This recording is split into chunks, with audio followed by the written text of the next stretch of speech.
She has an unblemished record of 14-0. She's a two-weight world champion and the current WBC super lightweight champion, and it's Chantelle Cameron. Keep calm and let's carry on. How are you? I'm good, thanks. I'm bummed up with hay fever at the minute, so I'm feeling rough. I've just been at my mate's house there and I'm full of hay fever. It's killing me. Just whacked 2 tablets into me as well, but it's not doing anything. I think probably the whole lead up training, that whole Las Vegas experience was like a big come down. Yeah. Full of a cold now, hay fever and a cold. Oh, you misery.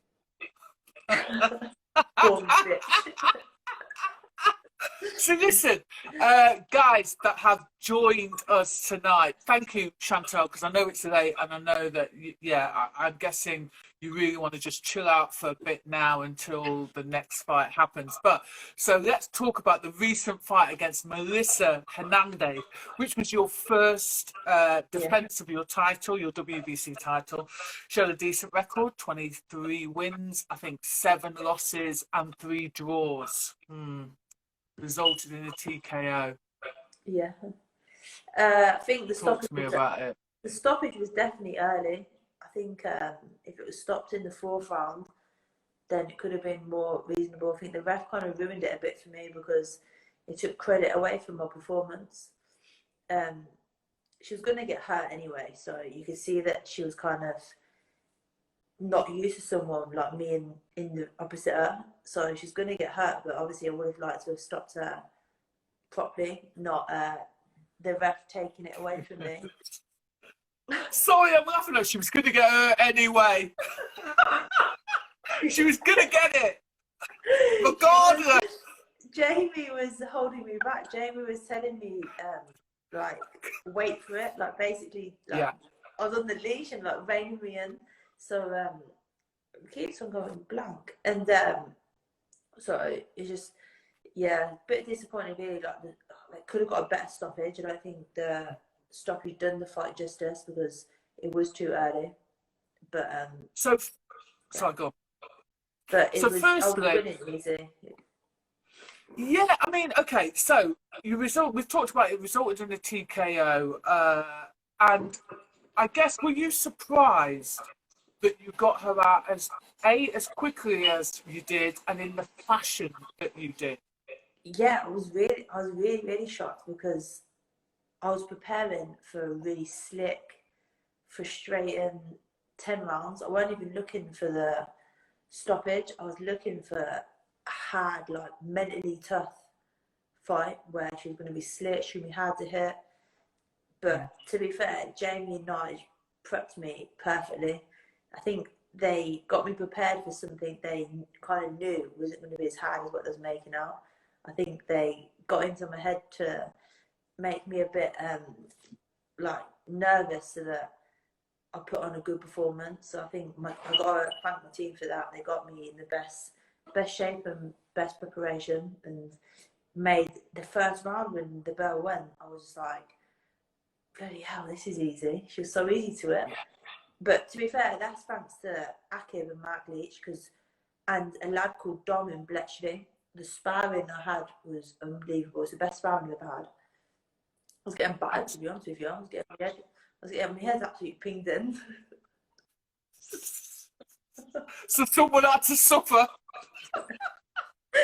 to be perfectly honest, I was getting battered in sparring and paid off when I was against Melissa because I just thought, fucking hell, this is easy.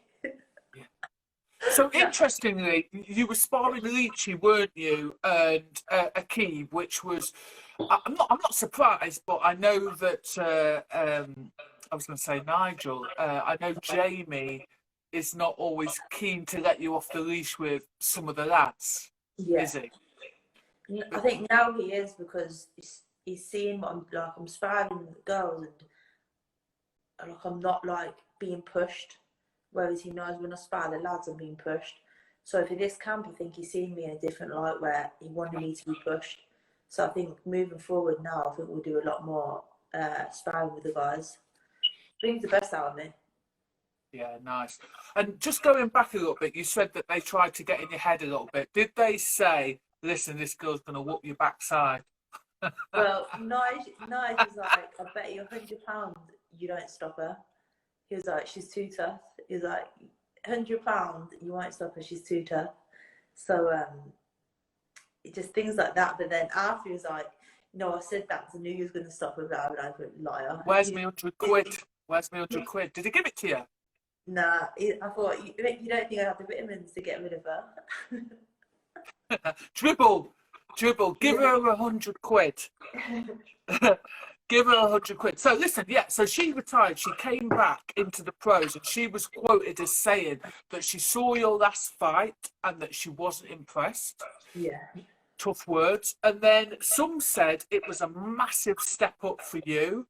Yeah. Said no one who knows boxing or understands boxing. I mean, where do you think people kind of got that notion? No disrespect to her, but she's been out of the ring a long time, and it's not even necessarily about whether she can box or not. It's whether that ring rust was going to set in. Do you know what I mean? Do you know what? There was a lot of people thought she was going to beat me, and that's why I didn't take the fight lightly.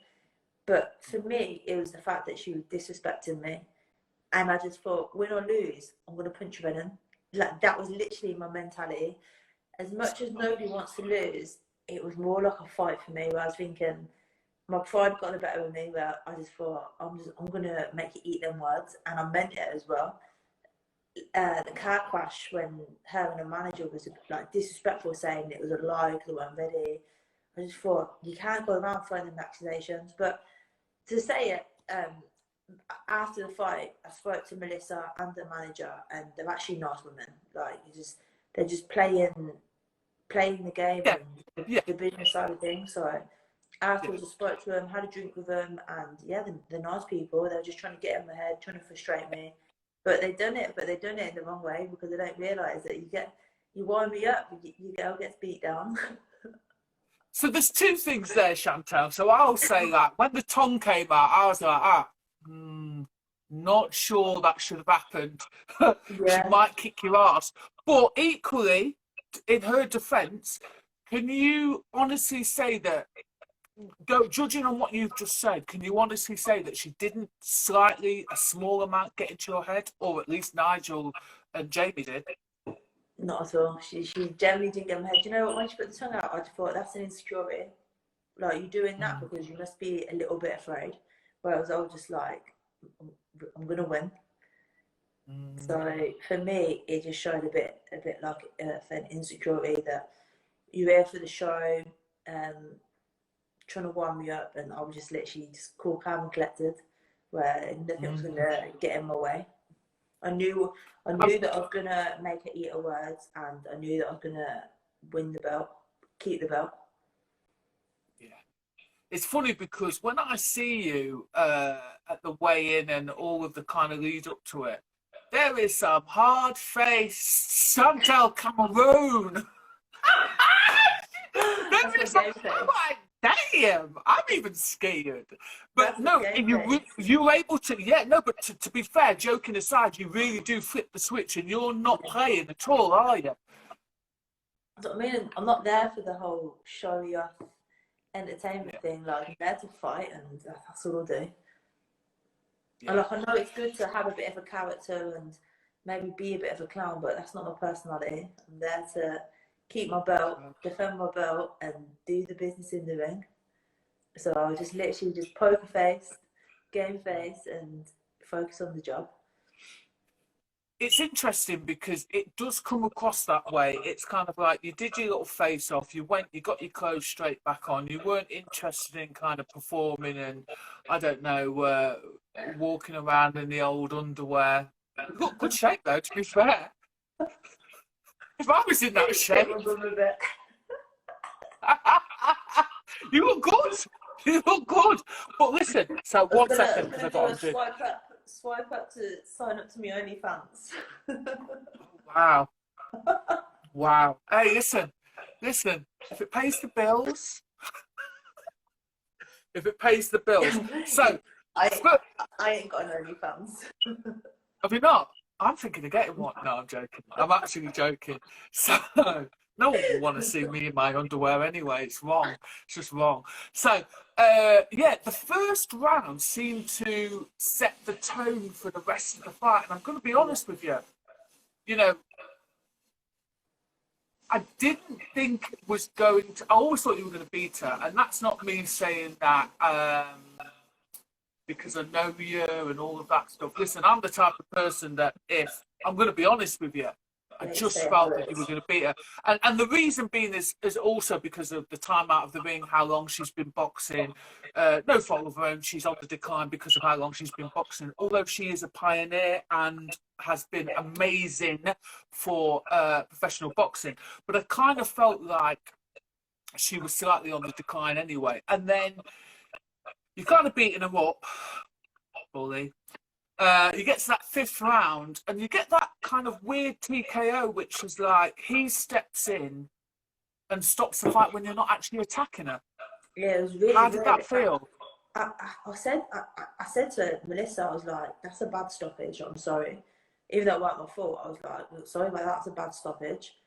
And like I said, it took credit away from my performance because I was winning easy anyway, but she was taking a lot of shots and she wasn't throwing back. I think she hit me once, so she was not landing on me and she was just taking my shots. But her and her manager like saying they wanted a rematch after, but no, like it was an easy fight for me. And I want champions now. Like I've done my mandatory. I've done like my apprenticeship. Put me in with the champions now.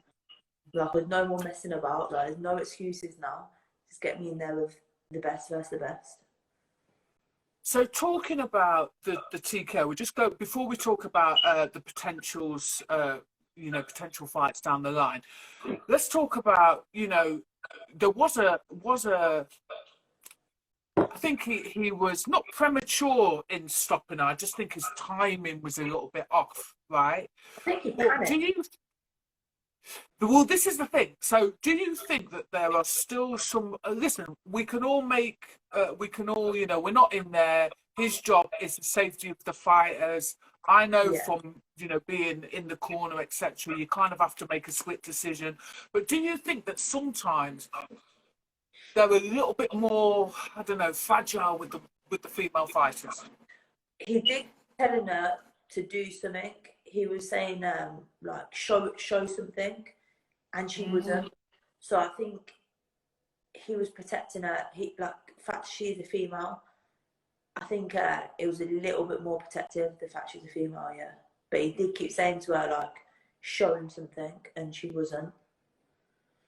Yeah.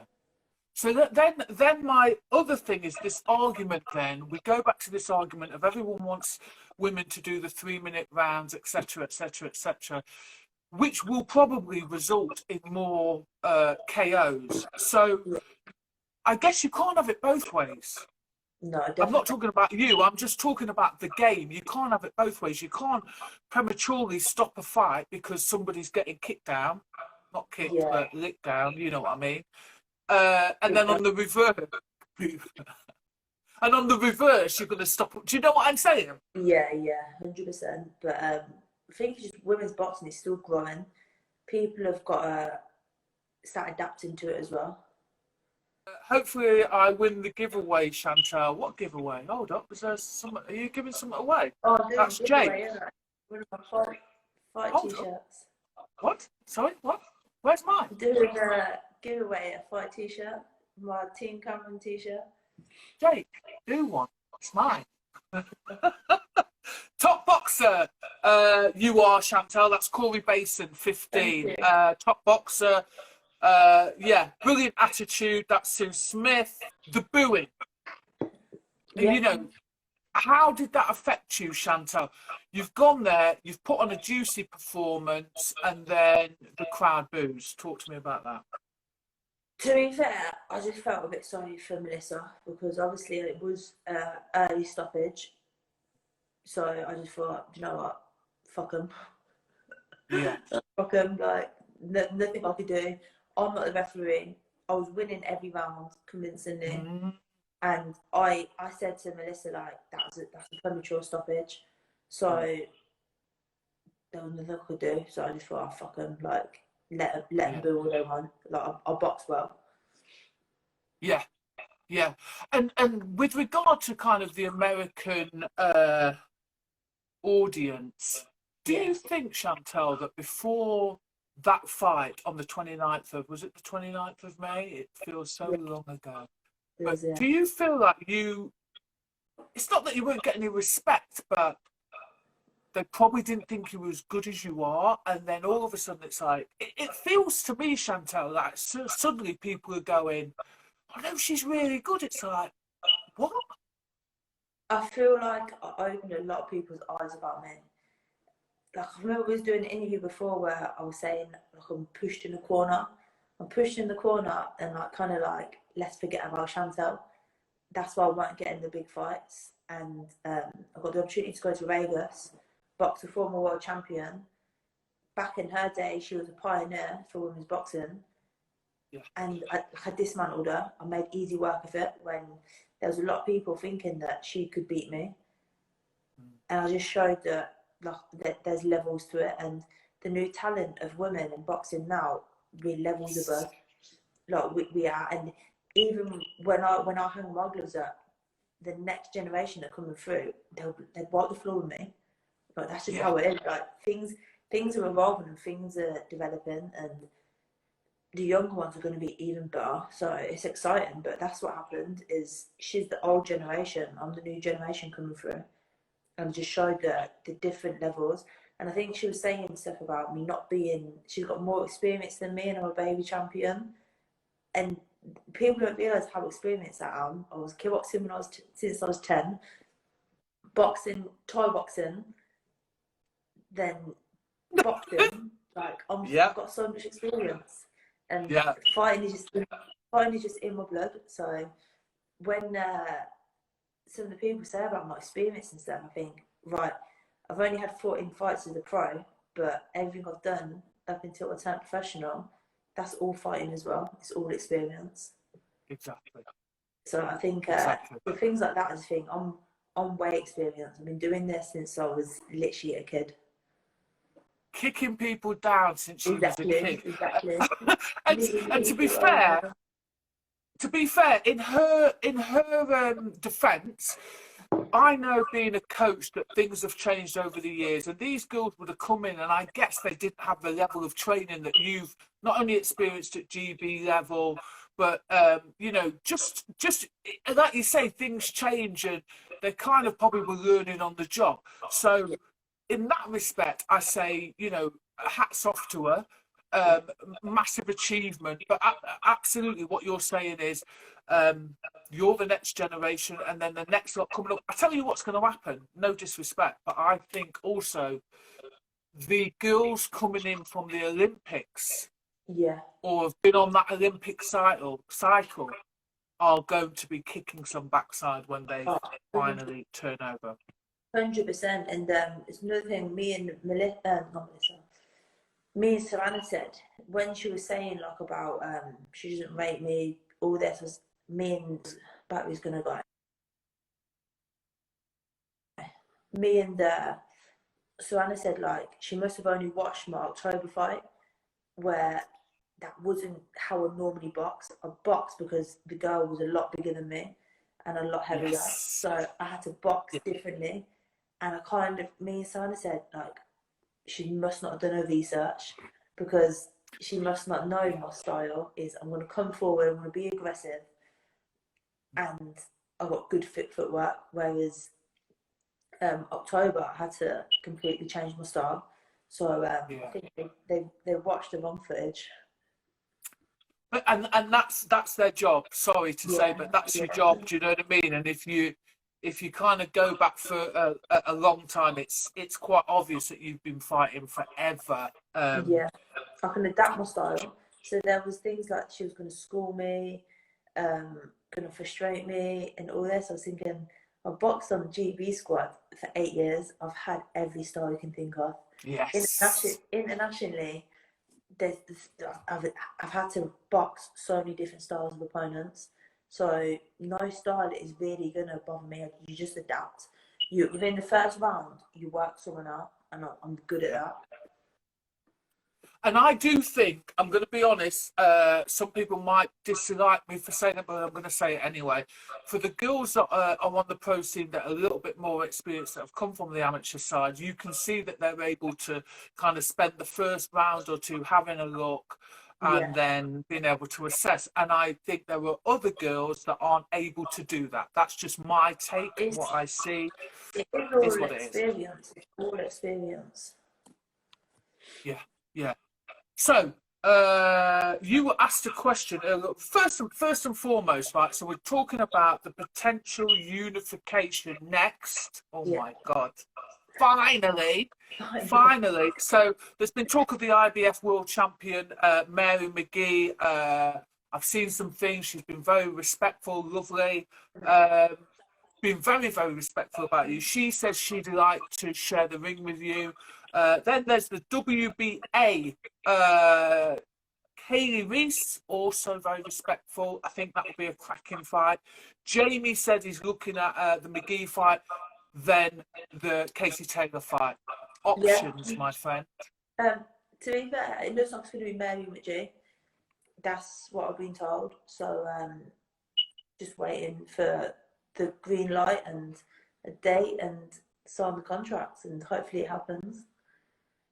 Beautiful. But that's what I've been told. So hopefully it comes off. Fingers crossed.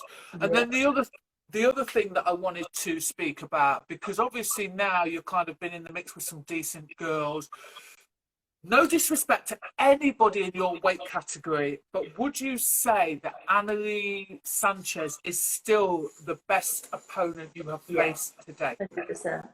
I met Savannah today and had that conversation. She's still my hardest opponent. 100%. Yeah.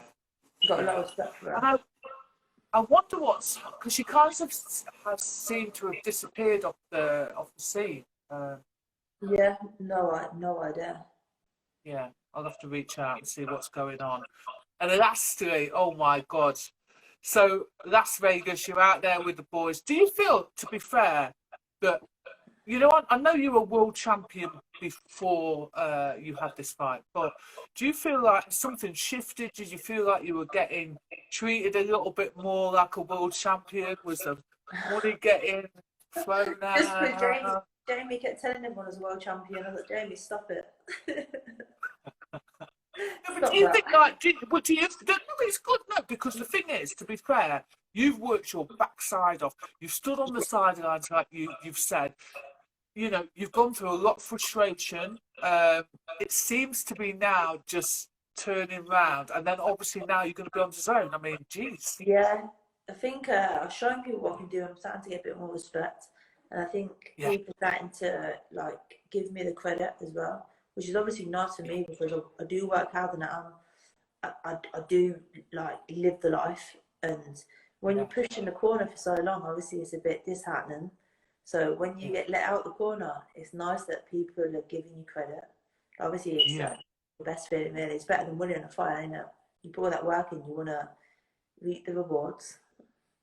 Yeah, and what was nice about it, you've got your little team there as well. You know, everybody's out there, and it's like everybody got to enjoy a bit of it. But equally, it's like I feel, Chantelle, that just watching you over the years, it's like finally you're getting your. I mean, you look so comfortable there. Yeah, it was the best. It just feels like finally. Of my life. Yeah. It was literally the best week of my life. It was, I can't even describe it. It was amazing. But what a team I had as well. Yeah, it's literally the dream team. Yeah, nice. Did you do any betting? Yeah, only a few pounds, only a few dollars. Not a bell. You didn't win out? No. just a few slot machines, that's it. Only putting the dollars in. Because you have to do something, don't you? You can't go to Las Vegas and not gamble, surely. Just done a little bit. Did you go to any shows or anything? No, I didn't really have the time. Went shopping. Did you not? Went shopping. Nice. Standard. Hello, Chantelle. Quick question. Did you follow me by accident? This is somebody called Kenzo that I guess wants you to follow him. No, so someone's actually running my social media and he follows people and it's not me. Oh, okay. Someone, so then my social media, I have someone doing it for me because I just I can do stories and stuff, but I'm sick of social media. Like, I don't have Twitter anymore. I deleted the app. Like, did you? Yeah, I can't bother with it. Hey, listen, you're too busy beating people up. I just get too many negative people. Like, you get too many trolls, and I just think, why am I gonna read shit that's irrelevant and just to make you feel rubbish about yourself? So some things are just best not to be seen. I mean, joking aside, that's actually quite sad that it's made you feel that bad that you've had to delete it. Because you're not the only person to say it. It just ruins your day, doesn't it? So I just think, but I don't need to look at that. So I've got someone to do on social media as well. So that I ain't got to bother with that either. You're gonna get haters. Everyone's got haters, and I've got haters, and just nasty, bitter people. And think they want to be like that, crack on. But it's not going to affect me because I won't allow it to. Yeah. I mean, it's really sad actually. But I tell you what is great about it is when you bash people up and prove them wrong. I just think you'd never say it to my face, and if you did, I'll just teach you a lesson then as well. So I just prefer. I can't stand keyboard warriors because they just wouldn't say it to your face. I actually also think, who's got the time? Seriously. Yeah, just can't bother. Who's got the time, Chantelle? Yeah. No, mate, it's wrong. Kaylee Reese is Native American. She has an oh my god entrance. I know, Jeddy. I know. It is brilliant. And I actually think that would be an amazing fight because, listen, they're both amazing, amazing fighters. My question was, who stands out in the current GB squad? And that's Teresa. It will be the McCormack brothers. Yes. Yeah, unbelievable. I'm so excited for them to turn pro. Yeah. Could you just imagine them as well, the little double act? The entertainment. It will be good. So listen, in terms of like, I know they're talking about, signing on the dotted line very shortly with the McGee fight. Please God, let that happen. If not, Kaylee Reese, who knows, just get you out. But do you think it's going to be in the next couple of months? Because to be fair, you're kind of fresh, aren't you? Yeah, I'm back in the gym as well. I've got back in the gym at 7 in the morning. So just got to stay ready now. I'm at the stage now of my career where I can't have no slip-ups. Yeah. Well, listen, Chantelle, 7:30 in the morning. She's back in the gym, everybody. Thank you for waiting, guys, to see Chantelle. Chantelle, bless you. Thank you. Say that again. Thanks everyone that's coming into this as well. Listen, we'll speak soon, but just keep doing what you're doing. Thanks ever so much for your time.